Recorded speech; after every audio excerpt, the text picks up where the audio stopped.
Welcome to Spaceverse, your portal to cosmic adventures. Since light takes time to travel to Earth, scientists have been unable to observe objects at the enormous distances needed to study that era for a long time.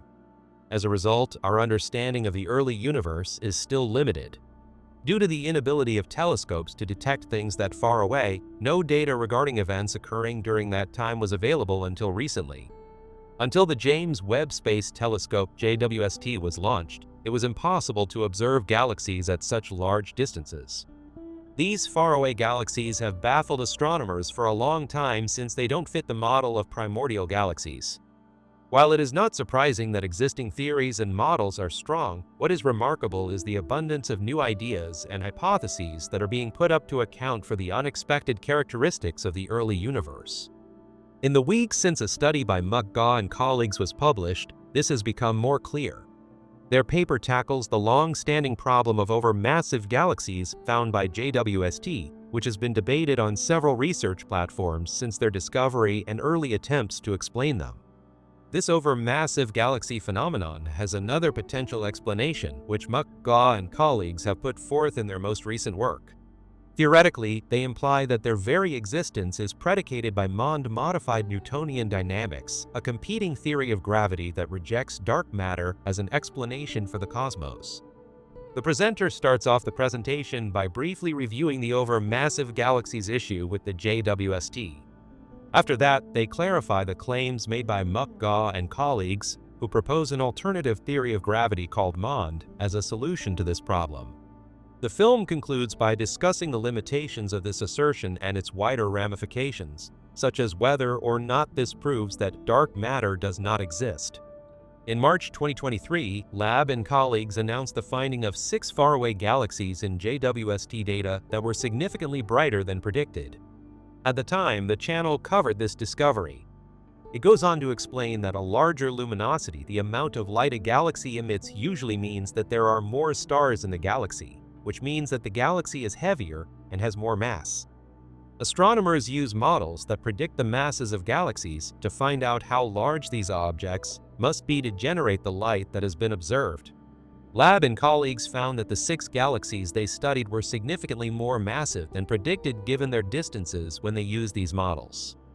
Seeing galaxies at greater distances is like peering into the past, since light travels at a slower rate. Based on the best cosmological models available today, the formation of that many stars in such a short period of time is not feasible for the 6 distant galaxies studied by Webb and colleagues. The crucial premise upon which this conclusion rests is the idea that the efficiency of star formation in the early cosmos was identical to what is seen in the local cosmos today. The mass estimations for early universe galaxies are being questioned by certain researchers because of this uncertainty. These computations are intricate and fraught with numerous unknowns. Assumptions regarding the distribution of star masses in a galaxy are necessary to convert the observed light into stellar mass, which poses a significant difficulty. In particular, it is dependent on the ratio of heavy, brilliant stars to faint, lighter ones. It is often believed by scientists that this distribution, which is called the initial mass function, is comparable to the Milky Way. But in the early cosmos, this might not be the case. A further publication in 2023 proposed that the disparities could be clarified if the initial mass function changed somewhat over the early cosmos. If the IMF really does shift, then the JWST-seen galaxies might not be as enormous as once thought. Instead, they might have just produced more of the heavier, brighter stars. Another stage is to model for the amount of light that each of those different types of stars, or those different masses of stars, gives off, which is necessary in between assuming that distribution and still getting up the mass. Stellar population models provide a reasonable approximation of this. However, it bears repeating, they are nice but far from flawless. Consequently, some degree of uncertainty is inherent. People didn't believe the masses were that high when these galaxies were first, announced as discovered, even though Webb and colleagues had estimated them. As for more recent work, in September of 2024, Kaufman and colleagues published an article. They went on to say that some of the light emanating from those galaxies isn't even from stars, adding another degree of complexity to the whole thing. The masses are exaggerated because the light isn't all emanating from stars. Rather, it's originating from the central region surrounding the expanding supermassive black hole. However, this study was produced by the entire scientific group that submitted an application to the JWST survey that yielded these galaxies.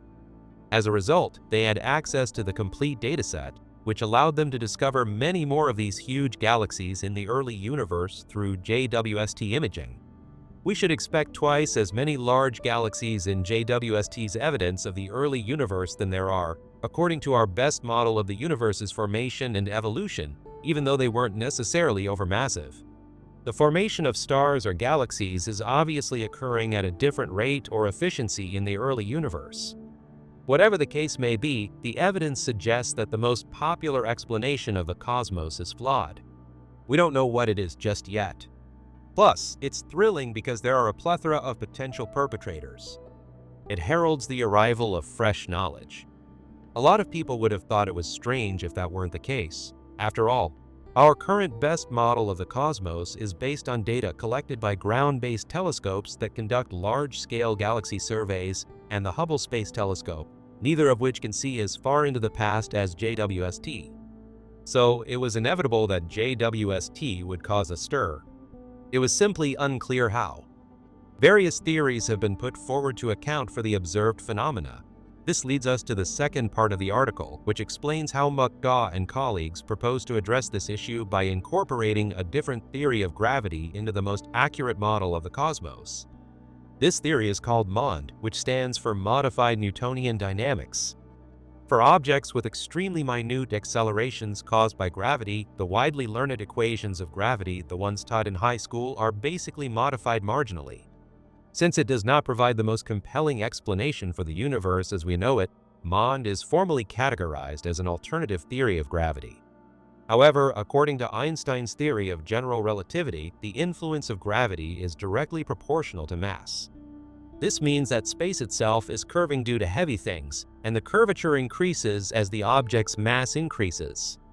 On the other hand, general relativity's status as the most tested theory of gravity means that, when applied to larger scales like clusters of galaxies or entire galaxies containing hundreds of billions of stars, it informs us that there is 5 times as much invisible matter as normal matter, meaning that it does not interact with light. Dark matter describes this.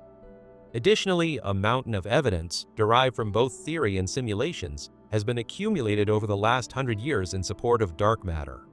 It addresses all aspects of galaxy formation, including rotational speeds, the forces that hold or smash galaxy clusters together, and the consequences of simulating galaxy formation in the absence of dark matter.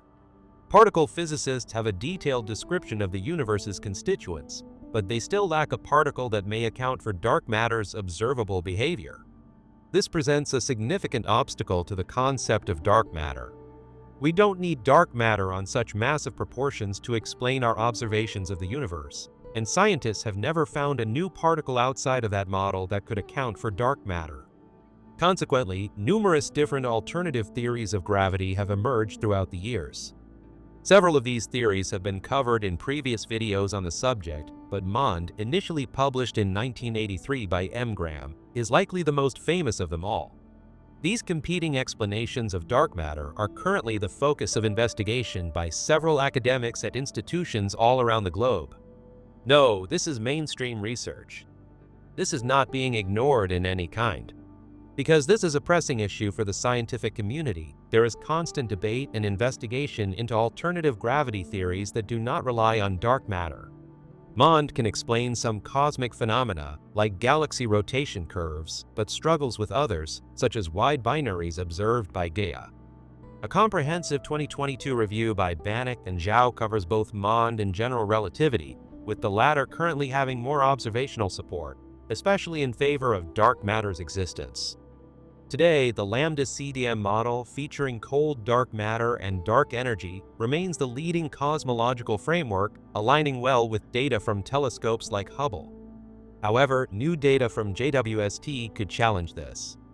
M. Core and colleagues highlight unusually massive early galaxies, ones MOND predicted over a decade ago. These galaxies appear in regions where Lambda CDM suggests they shouldn't exist. Plots from the study show galaxy mass versus redshift, revealing discrepancies between observations and lambda CDM simulations. MOND-inspired models offer an alternative, though they're based on simplified assumptions, as a full MOND cosmology doesn't yet exist. Misunderstanding these plots without thorough background information could lead one to believe that JWST has definitively verified MOND, a result that not even the paper's authors fully support. Next up is Section 3, where we go over the disclaimers and consequences of the results that Mukga and colleagues reported. As a result of assumptions regarding the interplanetary magnetic field IMF, star formation efficiency SF, and stellar population models, it is probable that the y-axis masses in the initial plot by M-Core and colleagues are exaggerated. Supermassive black hole emissions could also skew these numbers. To that end, a downward shift of an unspecified magnitude is anticipated for the shown points. The validity of the redshift distance readings is a further note of caution. From a spectroscopic perspective, only the black data points may be trusted. Cosmic expansion has redshifted light, and these spectra show it very clearly. On the other hand, photometric redshifts, used by the white and colored points, are based on light modeling and considerably less accurate. Similar to the mass estimations on the y-axis, these redshifts are degenerate, suggesting that there will be a move to lower redshifts. The red and blue lines represent the growth trajectories of the most massive simulated galaxies, which were obtained from lambda CDM simulators. At different redshifts, these reveal the mass of these galaxies. Keep in mind that the red line comes from the much bigger TNG 300 simulation, which covers a greater volume, while the blue line comes from the smaller TNG 100 simulation. Even though they are not frequent in lambda CDM, uncommon big galaxies are more likely to be discovered in this way. To make the growth lines better match with JWST observations, it would be helpful to expand the simulations to bigger volumes, such as TNG 600 or TNG 900. The findings from JWST are biased because of the limitations of long-distance observation, which allow us to see only the most massive and luminous galaxies, the extremes of the distribution. Both figures from the collaborators should be viewed with these caveats in mind. With a redshift axis that isn't linear in time, this plot might fool those who aren't specialists. As the cosmic age axis at the top makes clear, redshifts below 6 encompass around 13 billion years of history, whilst those above 6 cover only 800 million years. This graphic shows that JWST and Hubble Space Telescope data at lower redshifts, closer to Earth, have been used to calibrate lambda CDM. While the solid black lines remain consistent throughout the whole image, the red lines, which are derived from simulations such as Illustris, do not coincide with each other at higher redshifts. Remember, those black lines don't represent forecasts made by MOND directly. Based on simplified estimates of what MOND would suggest, rather than MOND simulations, they are derived. Thus, neither scheme should be seen as conclusive proof of dark matter on its own. Certainly, not with the evidence that is available at this time. In their paper, Moore and colleagues make sure to mention this. They place the results from JWST in the context of what is known about the universe as a whole. By introducing variations in the efficiency of early star formation, or by permitting slightly modified galaxy formation modes that are still based on general relativity, the results can be reconciled with lambda CDM. A test to distinguish between GR with lambda CDM and MOND in the early cosmos is an intriguing route suggested in their work. According to MOND, reionization will begin sooner. Moore and colleagues summarize the JWST data and the corresponding MOND forecasts in their final report. However, they stress that no firm predictions can be made because a complete MOND-based cosmology is not yet available. But the results from JWST show that the present models are wrong. This is a thrilling moment because we don't yet know the specific nature of the difference. Science is being played out right now. A number of competing theories, each with some evidence to back it up, will arise as JWST keeps gathering data. Data gathering should eventually provide a complete picture of galaxy formation in the early universe, even without all the answers. Scientists may be able to definitively state, in due time, whether the data supports a dark matter universe or not. And that's it. Thanks for exploring the universe with us. From the mysteries of dark matter to the fascinating journeys of interstellar objects, Spaceverse brings the cosmos closer to you. Like, subscribe, and stay curious, because the next breakthrough in space exploration could be just beyond the stars.